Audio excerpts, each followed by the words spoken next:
Communist party ছেড়ে ভারতীয় জনতা পার্টিতে যোগদান শিলিগুড়ি দুই কমিউনিস্ট পার্টির সদস্যের। শনিবার শিলিগুড়ি বিজেপির সাংগঠনিক জেলা কার্যালয়ে এক সাংবাদিক বৈঠকের ডাক দেন শিলিগুড়ির বিধায়ক শঙ্কর ঘোষ। সেই সাংবাদিক বৈঠকের মধ্যে দিয়ে ভারতীয় কমিউনিস্ট পার্টির দীর্ঘদিনের সদস্য নারায়ণ গোস্বামী এবং শ্যামল বসাক ভারতীয় জনতা পার্টিতে যোগদান করেন। এদিন এই কর্মসূচিতে শিলিগুড়ির বিধায়ক শঙ্কর ঘোষের পাশাপাশি উপস্থিত ছিলেন বিরোধী দলনেতা অমিত জৈন, শিলিগুড়ি 5 নম্বর ওয়ার্ড কাউন্সিলর অনিতা মাহাতো, 4 নম্বর ওয়ার্ড কাউন্সিলর বিবেক সিং, রাজু সাহা, নান্টু পাল সহ অন্যান্যরা।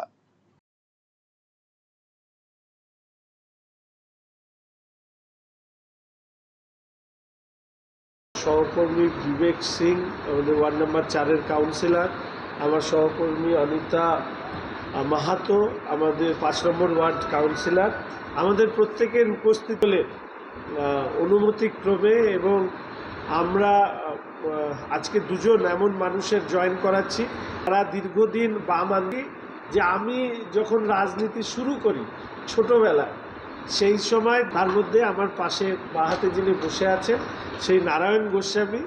তাকে আমরা আজকে ভারতীয় জনতা পার্টির এই পরিবারে, তার পরিবারও নিজের পরিবারও